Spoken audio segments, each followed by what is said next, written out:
हमारे साथ मौजूद हैं सुहेल जिंदानी, ये फाउंडर हैं लर्निंग माइंड्स लीडरशिप के और परफॉर्मेंस कंसल्टेंट हैं। अस्सलाम वालेकुम। वालेकुम सलाम। कैसे हैं आप? Fantastic, how are you? ज़बरदस्त, kind of I got into so I'll tell you a little story and then you tell me what I did wrong.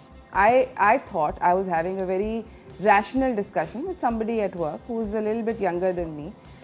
Not a little bit, quite a bit younger than I am. But then this person thought that कि मैं इनको attack कर रही। मैंने कहा मैं attack नहीं करी, मैं आपको पॉइंट आउट करी थी एक चीज़ मे बी जो कि आपने पोटेंशली नहीं देखी। And me with my may be what I जिस तरह मैं कह रही थी वो कॉन्डिसेंडिंग साउंड किया, मगर उसका जो रिएक्शन था वो बहुत वॉलेटाइल था और फिर उसकी वजह से मैं भी वॉलेटाइल हो गई। And that just you know is never a good thing.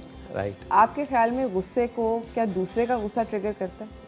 पहले I'll start with how you started. So you said कि I was having a rational conversation. I thought.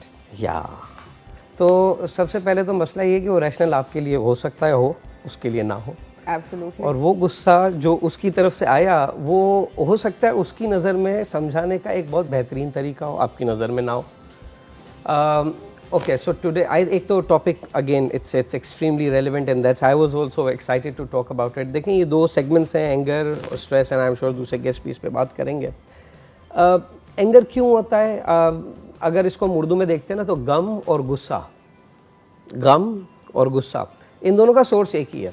आपको जो चाहिए वो ना मिले तो गम और गुस्सा, अब दोनों के फॉर्मेशंस अलग हैं। गम वहाँ पे होगा जहाँ पे आप तय कर लेंगी कि अब कुछ नहीं हो सकता, तो आप उस चीज़ को लेकर गमगीन हो जाएंगी। और गुस्सा कहाँ आएगा? गुस्सा वहाँ आएगा जहाँ आपको लगता है कि ये हुआ तो मेरी मर्जी से नहीं है, but I can do something about it now. अगर वो गुस्सा आपसे ज़्यादा पावरफुल इंसान पे आएगा, वहाँ आप अफू दरगुजर से काम लेंगी। लेकिन आपसे कमज़ोर या लेवल के बंदे पे आएगा तो आपका एग्रेशन और बढ़ेगा और वो नीचे तो और बढ़ जाएगा। So I think you also said that when you were saying, वो आपके मुंह से जो आता है ना उस पे आप उसके ज़िम्मेदार हैं। प्रॉब्लम ये है, और ये खाली प्रॉब्लम आपका और मेरा नहीं है, ये हमारा सबका मसला है। हम लोगों ने, अब आप कहेंगे मैं वहाँ पे मीडिया पे आ गया, बट हमने जितना भी मीडिया टीवी लोगों को देखा है आज तक, हमने गुस्से का इजहार कैसे तरह से देखा है? एक ही तरह से देखा है, और वो क्या है? You either go physically aggressive और वर्बली एग्रेसिव। यस। और अब मुझे लगता है कि बहुत सारी केसेस के अंदर ये थॉट ऑफ रिएक्शन नहीं है, ये हमारा इंस्टेंट रिएक्शन होता है कि अब अगर चूंकि मुझे गुस्सा आ रहा है, this is what I have to do. There can be other ways where brain can be trained. Sadly we don't invest there, तो आई थिंक इफ देखो दुनिया आपके हिसाब से नहीं हो रही, बिल्कुल अच्छी बात है। अच्छी बात है, मैं बताता हूँ, क्योंकि अगर दुनिया आपके हिसाब से होगी तो फिर मैं कहाँ जाऊँगा? हाँ, ये भी है। राइट, तो it should also happen my way. तो अल्लाह ताला ने इसका निज़ाम बड़ा अच्छा रखा हुआ है, थोड़ा आपके तरीके से होती है, थोड़ा मेरे तरीके से होती है, हम सबके तरीके थोड़ा थोड़ा होती है। दुनिया आपके तरीके से नहीं हो रही है, not a problem.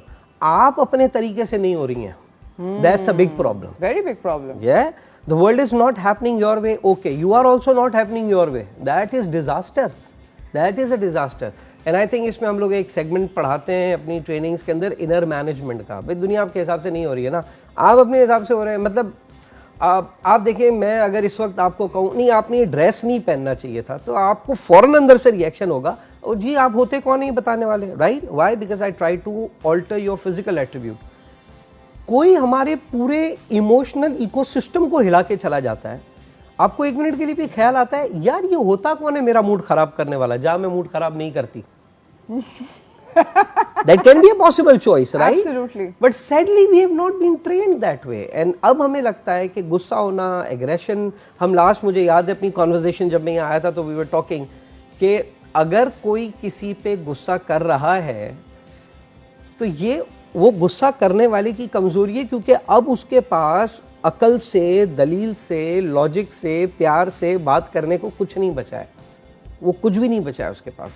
And that is where I think हमें एफर्ट करना चाहिए। और आप अपने इर्द गिर्द देखो, अब हमारे इर्द गिर्द लोग जस्टिफाई करते हैं, पता है गुस्से को, तो गुस्सा तो आएगा ना, नहीं क्यों आएगा? गुस्सा आना ओके है, निकलना ओके नहीं है। अच्छा मुझे ये बताएं यहाँ पर आई मीन बहुत ज़्यादा लोग एक दूसरे को आजकल ये बहुत कहा जाता है कि उसके तो नाक पे गुस्सा बैठा हुआ है, उसको 15 यू नो हर वक्त गुस्सा आता है, या लोग it's also given as a form of a threat, and I am going to again be very very sorry, but I would like to you know come to terms with my feelings. मैं भी अक्सर बोलती हूँ अपनी बेटी को या काम पर या कहीं ना कहीं, मुझे देखो गुस्सा ना दिलाना, अगर मुझे गुस्सा दिलाया तो यू नो बहुत बुरा होगा। ये हम लोग एज ए थ्रेट भी यूज करते हैं। Why is it that we resort to that as the end game? ये क्यों होता है? उसकी मेरी नज़र में उसकी रीज़न हमारी ज़ाती दलील की कमज़ोरी है। I want something to happen in a certain way. Yes. That's what I want. Who said that's the right way? That's what I want. अल्लाह मियाँ प्लीज मेरी बेटी ये शो ना देखे। नहीं ये दुआ तो मैं भी कर रहा हूँ। But that's how it is. That's how it is. That's what I want. मैं ये चाहता हूँ कि ये चीज ऐसे, देखिए ये आपका शो है, ये आपका सेट है, this is where you would sit, this is where I would sit, this is how camera would be organised. I may not like it that way and I get agitated as soon as I come to the show. Why? Because I'm not coming to terms with understanding. हम empathy बोलते हैं ना, बिल्कुल एक simple, यहाँ किसी से भी empathy का मतलब पूछे ना तो वो कहते हैं अपने आप को किसी और के जूते में डाल के देखना. मेरे ख्याल से मस्जिद के बाहर की एक्टिविटी होती है, बिल्कुल नहीं करनी चाहिए. मेरे ख्याल से empathy ये है कि you don't see what I see, you don't believe what I believe, you don't feel what I feel, you don't hear what I hear, you don't have the same story that I have. And understanding that this is how it is the birthplace of empathy. I think ये जो anger, stress और ये आगे हम इसको मज़ीद भी बात करेंगे, इसका root cause हमारी empathy education पे काम ही नहीं हुआ है. क्योंकि मुझे लगता है मैं जो सोचता हूँ वो सही है. अब मेरा मकसद सिर्फ दुनिया में आने का मकसद ये है सुहेल जिंदानी साहब का कि वो दुनिया को सिर्फ ये समझा के जाए कि वो कितना सही था. नो ये तो बड़ा वैसे वाकई में it's a very dangerous spiral where you are trying to consistently prove yourself, and for what and why we do those things.